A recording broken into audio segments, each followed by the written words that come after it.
Čím väčšie je klesanie a čím náročnejšie sú technické pasáže, tým viac stúpa hladina adrenalínu v krvi jazdcov na pretekoch v zjazde horských bicyklov. Zrýchlený tep, opojenie z rýchlosti, zrušenie z jazdy na hrane, to všetko prežívajú pretekári každý víkend. Strmhlavá sezóna trvá od jary do jesene.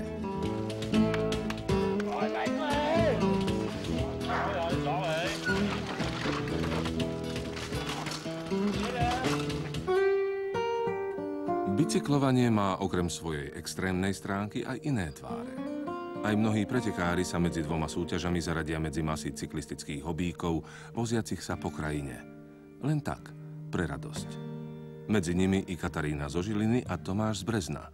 Jedna z mála slovenských pretekárok a úspešný slovenský reprezentant. No ja som bol vlastne od malička vedený k športu, bolo to mojím otcom a všemožne ma podporovala rodina. A vlastne aj tento môj región, z ktorého pochádzam, Brezno, je vlastne známy tým, že sú tu dookola známe lyžiarske strediská, ako je Chopok, Tomito pod Imbierom a vlastne moje prvé kroky sa uberali týmto smerom. Lyžoval som, bicykloval som.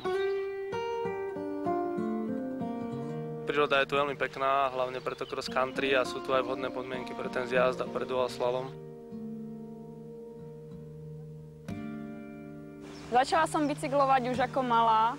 To mi otec poskladal terénny bicykel a už na tom som sa učila chodiť. Prirastalo mi už vtedy k srdci bicykel. Brat začal robiť cross country a nejako ma k tomu prilákal. Išli sme sa niekedy pozrieť na zjazd a tak som sa dostala k tomu, lebo sa mi páčilo, ako dokážu chlapi schádzať skaly, rôzne úseky.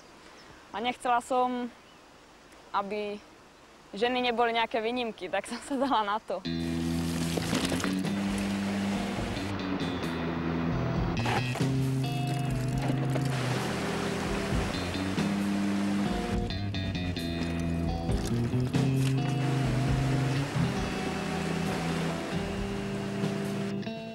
Fenomén horskej cyklistiky je pekný tým, že je dostupný pre každého a každý si môže vlastne, kto chce, ísť na tom bicykli niekde do prírody, môže tam ideálne zrelaxovať, prípadne si zajazdiť. Slovákom uberá z peňaženiek a potom dáva im pocit slobody. Ľavo, hop. Smer priamy. Pochodom, chod. Pred 2 rokmi som úspešne zakončil štúdium na Fakulte telesnej výchovy a športu v Bratislave a náväzne na to hneď od septembra som nastúpil ako stredoškolský profesor v Brezne. Učil som telesnú výchovu. Potom ma prikvačila galiba, musel som ísť na vojnu, na ktorej som momentálne aj teraz. Dokonca to mám za nejakých 100.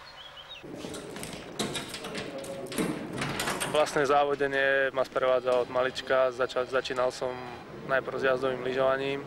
Tomu som sa venoval závodne tiež 9 rokov. Súbežne so zjazdovým lyžovaním som začal robiť cyklotriál. Tomu som tiež venoval 10 rokov svojho života. A postupom časom prešiel k tejto horskej cyklistike. Bolo to vlastne viac menej náhodou. Sme si kúpili tie horské bicykle, aby sme mali tréning k cyklotriálu. Trošku tú fyzičku. No a boli v blízkosti závody, išiel som sa tam pozrieť, prihlásil som sa a vyhral som a vlastne asi to asi rozhodlo, že mohol by som tam vyhrávať, tak som sa tomu začal venovať. Mňa mountainbike zaujal hlavne preto, lebo je to adrenalinový šport a dokáže ma tak pozbudzovať, keď niečo prekonám a chcem vždy ešte viac dosiahnuť.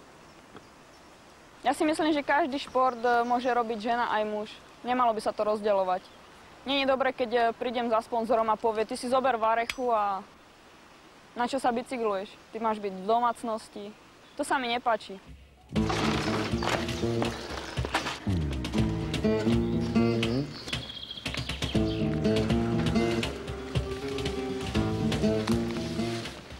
Počasí udělalo svoje, no, takže je to rozmoklé, rozjezděné hodně. Na těch kamenech to bude ustřelovat, ale jinak celkově si myslím, že to půjde. Trochu bikrosové a je to pekné.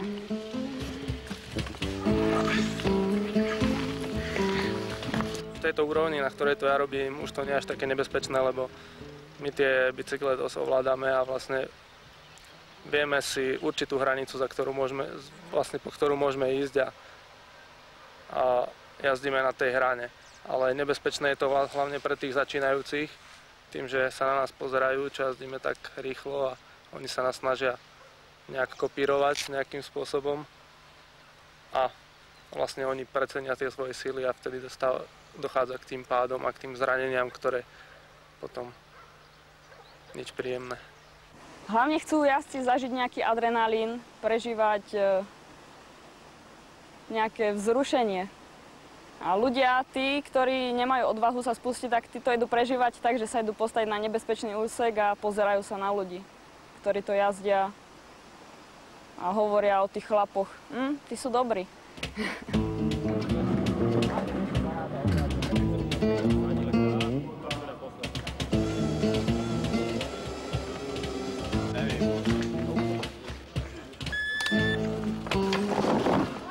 Okamihom štartu zabúdajú pretekári na všetky populárne keci o adrenalíne, o extrémnych športoch a extrémnych výkonoch.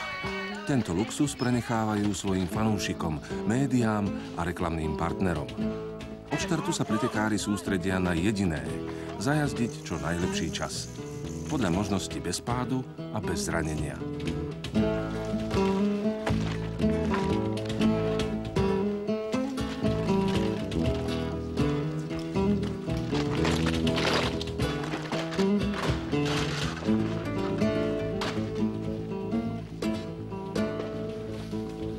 Zoberi.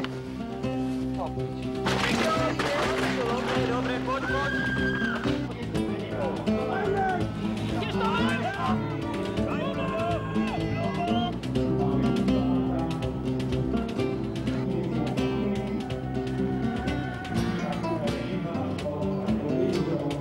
Bez pádu.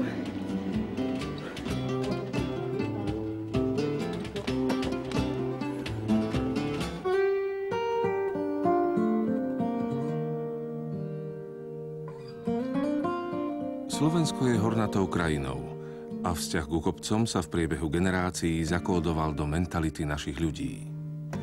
Na konci 20. storočia je práve horský bicykel, špičkový technologický výrobok, tým prostriedkom, vďaka ktorému sa človek do hôr vracia. Lebo vzťah k horám má našinec po stáročia zapísaný v duši.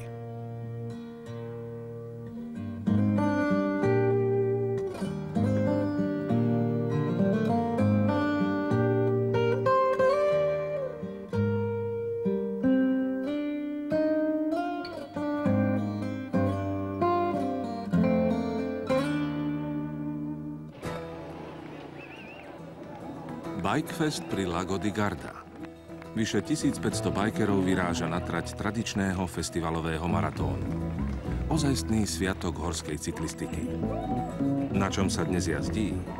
Aké technické novinky zvyšujúce jazdný výkon a komfort, ale aj spoľahlivosť priniesol vývoj horských bicyklov v tejto sezóne? Čiastočnú odpoveď ponúkol 6. ročník Európskeho stretnutia bajkerov pri brehoch najväčšieho severotalianského jazera Lago di Garda.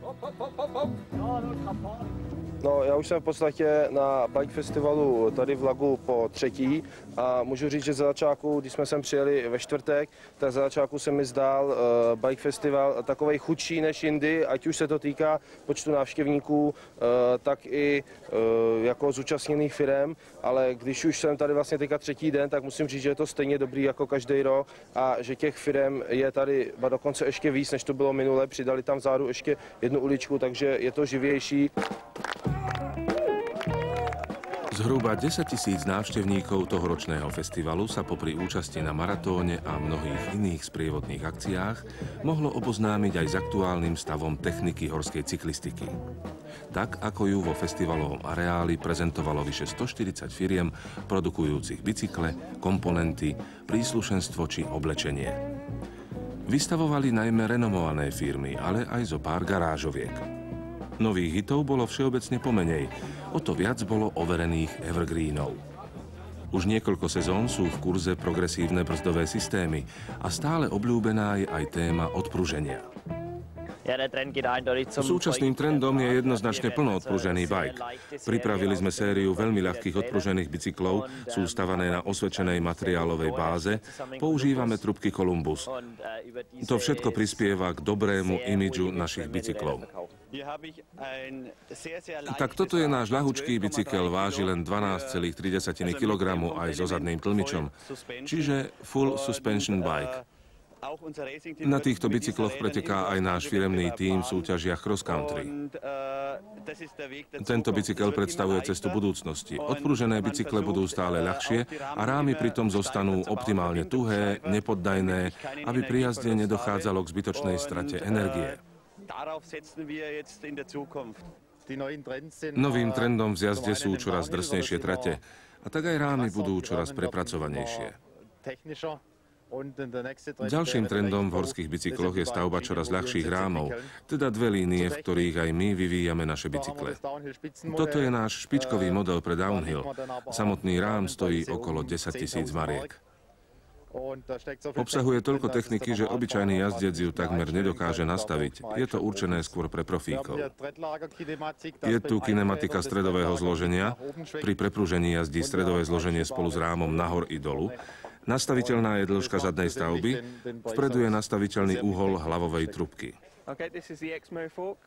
Toto je náš veľmi ľahký model prednej vidlice s tlmičmi. V tejto sezóne s ňou bude na významných cross-country súťažiach pretekať viacero tímov. K tejto vidlici sme vyvinuli aj špeciálnu diskovú brzdu, ktorú budeme dodávať koncom roka.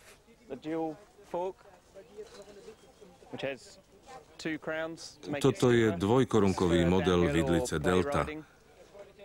Je určená pre zjazd. Tlmiče sú hydraulické s olejovou náplňou.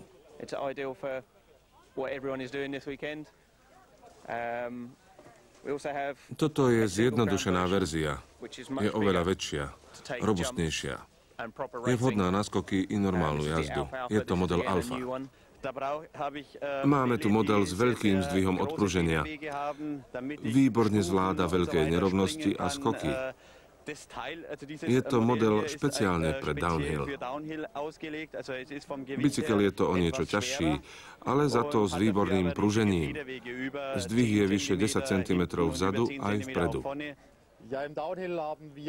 Tento bicykel má vzadu zdvih 210 mm, vpredu je to 180 mm. 210 je vlastne taká hranica. Väčší zdvih tlmičov nemá prakticky zmysel. Stredové zloženie by sa dostávalo veľmi nízko, blízko k zemi. Ale v budúcnosti, kto vie, možno budú trate ešte extrémnejšie. Možno dosiahneme zdvih až 250 mm. Prezentácia firiem v rámci Bikefestu bola orientovaná predovšetkým na koncového užívateľa. Ten, potulujúc sa festivalovým areálom, mal dobrú príležitosť utvoriť si pomerne presný celkový obraz o aktuálnej ponuke bajkového hardvéru. Na druhej strane zástupcovia firiem pozorne načúvali potrebám a skúsenostiam bajkerov. Firmy tak využili vzácnu príležitosť stretnúť sa s významnou vzorkou užívateľov ich produktov. Nějaké novinky tady jsou představené, ale většinou se to chystá, i co jsem se třeba snažil vyzkoumat, vyzvědět dopředu, tak většinou se to chystá všechno na Eurobike, takový ty bomby na ten příští rok, na rok 2000. Samozřejmě, že jsem se snažil vyzvědět co nejvíc pro ten rok 2000, protože každý určitě bude chystat nějakou bombu nebo pecku, nebo se bude snažit přijít s něčím převratným. Vystavujeme nové cyklistické tretry, nové sady oblečenia. Venujeme sa tu predovšetkým našim zákazníkom, ktorí majú malé alebo aj väčšie problémy so svojím bajkom. To je hlavné poslanie našej účasti na festivale.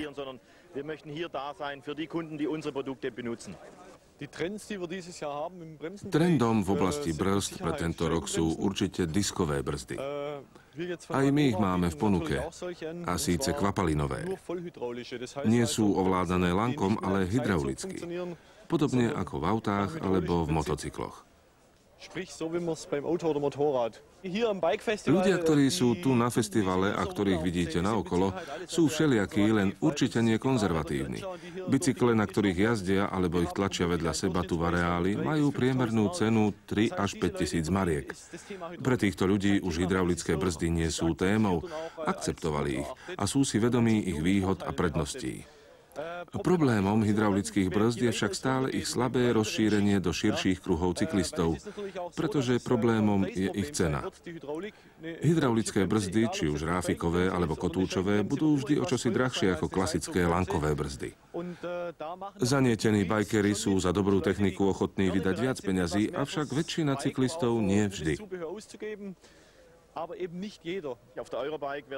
Na výstave Eurobike predvedieme viacero pekných noviniek, napríklad nové brzdové systémy, ktoré vyvíjame.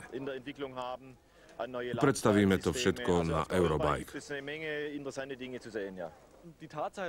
Skutočnosť, že aj náš najväčší konkurent pripravuje hydraulickú kotúčovú brzdu, dokazuje, že tieto brzdy majú veľkú budúcnosť. Súčasné horské bicykle sú zložitými výrobkami so súčiastkami od mnohých dodávateľov. Dá sa v časoch globalizácie povedať, kde sa jednotlivé značky vyrábajú? Vývoj a centrum dizajnu máme v Spojených štátoch. Vyrobené sú naše bicykle na Tchajwane. A do akej miery spolupracuje Európa? Do značnej miery. Časť našej výroby presúvame do Európy. Čiastočne budú naše pretekárske bicykle vyrábané v Taliansku. Sme americká firma a pre európsky trh máme samostatný výrobný manažment, pretože európsky trh sa výrazne líši od amerického. Pre európskeho zákazníka prispôsobujeme naše produkty. V Amerike majú jednoducho iné predstavy o bajku ako na starom kontinente. Aký je rozdiel medzi americkým a európskym bajkerom? Európsky bajker dbá napríklad na to, aby komponenty na bicykli boli od jedného výrobcu a z jednej sady. Brzdy, náboje, radenie a podobne. V Amerike sú komponenty oveľa viac pomiešané. Naše bicykle sa vyrábajú kompletne v Nemecku. Angažujeme sa najmä v downhille. Mali sme už aj víťaza svetového pohára. V Amerike napríklad nie je žiaden bajk dosť pestrý. Európsky bajker je na druhej strane konzervatívnejší. Chce jednofarebný alebo aspoň nie veľmi krikľavý bicykel. I co se týče některých značek kol, tak chystají nějaký zajímavý vylepšení, ale všechno spíš se to bude týkat nějakých drobných věcí, protože ono v té cyklistice všeobecně po té technické stránce už není zas tak co jako převratného vymyslet, jo. Sem tam sa však ešte nejaká novinka objaví. Ako vždy, jej opodstatnenie najlepšie preverí prax. Toto je najľahší a najhlasnejší cyklistický klaxón na svete. Váži menej ako 100 gramov. Plní sa len stlačeným vzduchom, kompresorom alebo hoci aj obyčajnou bicyklovou pumpou na tlak 7 barov. Táto fľaša so vzduchom sa jednoducho vloží do košíka na nápojovú fľašku. Toto sa pripevní na riadidlá a takto to funguje. Ale keď klaxón umiestním do držiaka na fľašku, kam dám fľašku s nápojom? Mnohé bicykle majú aj 2 držiaky na fľašu. Okrem toho potrebujeme trúbu vlastne len v meste. V lese by sme nemali plašiť turistov vytrubovaním. Inak môžeme klaxón lepiacou páskou pripevniť hoci aj na sedlovú trubku, či na hornú alebo spodnú rámovú trubku. Je extrémne ľahká. Výborne, tak nám ešte zatrúb.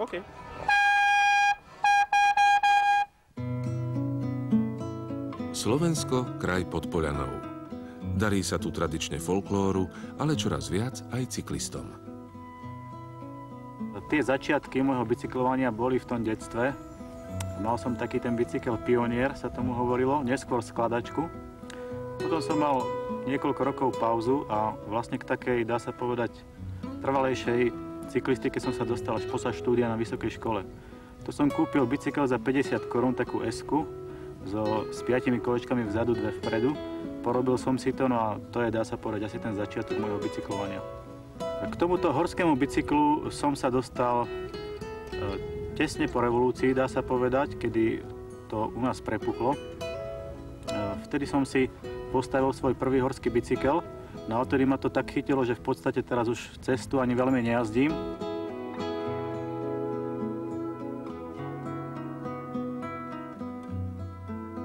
Tiež som sa narodil tu pod Poľanou, no a k bicyklovaniu som sa dostal cez môjho kamaráta Jana, keď si vlastne stával svoj vlastný bicykel prvý. Zdá sa, že Jano je zodpovedný za bicyklovanie aj čo sa mňa týka, lebo ja keď som nastúpila pracovať do nášho podniku v Detve, tak som akože vedela, čo je bicykel, ale prehadzovať som rozhodne nevedela. A vlastne sme spolupracovali a boli takí solidárni, že ma začali brávať na výlety a dokonca som dostala aj svoj prvý horský bicykel od Jana, takže začala som sa voziť, je to super. Sme začali postupne objavovať tento kraj z hľadiska tej horskej cyklistiky.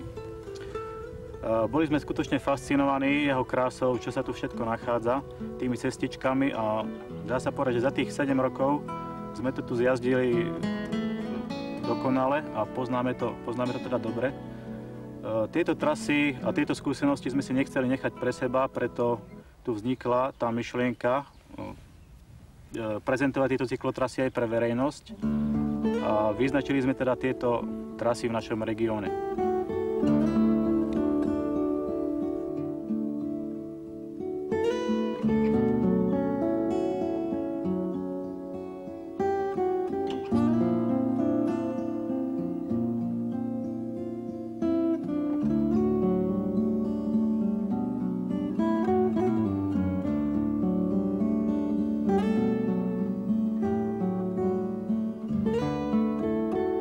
V máji tohto roku sme otvorili sieť značených cyklotrás nášho regiónu. Táto sieť cyklotrás je výsledkom viac ako dvojročného úsilia Slovenského cykloklubu a spolupráce s Mestským úradom Detva. Takou nosnou časťou týchto trás je okruh okolo Polany, ktorý má dĺžku 132 km. Je určený pre horské bicykle. Údajne je to najdlhší okruh pre horské bicykle v strednej Európe. Sieť cykloturistických chodníkov na Slovensku presiahlo také malinké magické číslo 1000 km. Ich celková dĺžka k dnešnému dňu je 1002 km. 1. mája sme pri slávnostnom otváraní cykloturistických trás na Detve, kedy vlastne do Slovenska pribudlo 320 km cyklotrás. Pokrstili slávnostne jedno miesto, ktoré sa tu nachádza. Nazvali sme ho cykloturistickým stredom Slovenska, pretože v tomto mieste sa nám stretávajú 4 diaľkové cyklotrasy v rámci tvorbe slovenskej siete a nedaleko odtiaľ to pribúda 5. trasa. Takže také originálne miesto už na Slovensku nebude a vlastne to pokrstením vstúpilo do tých našich slovenských cykloturistických dejín.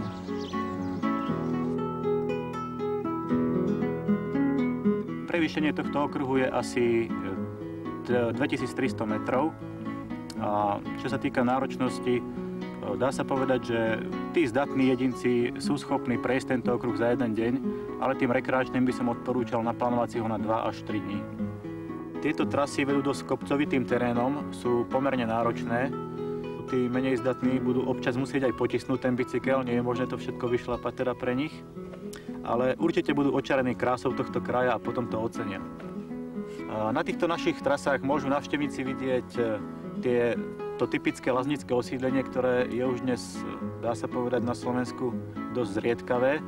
Tie typické prvky ojedinelého obospodarovania pôdy, laznické usadlosti. Ďalej sú tu pekné dreveničky po okruhoch, máme tu krásne potoky, kamenistá dolina, úplne tichá, perfektná pre cyklistov.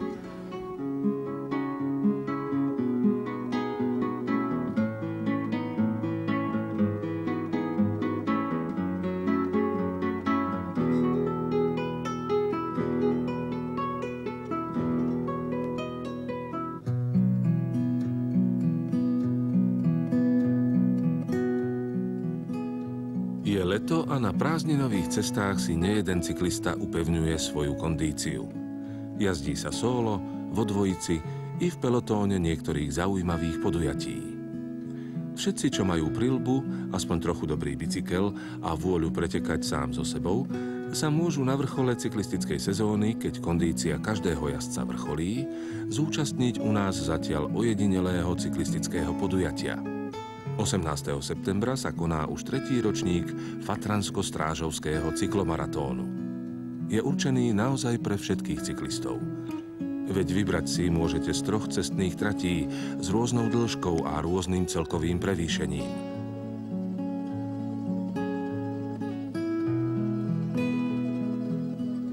Poprvýkrát tohto roku pripravili organizátori trať aj pre horských cyklistov. Ak teda chcete byť súčasťou farebného balíka jediného slovenského cyklomaratónu, prihláste sa na adrese usporiadateľa čo najskôr. A ešte čosi. Na cestách sa stretneme možno ešte dnes, na televíznej obrazovke o mesiac. Šťastnú cestu.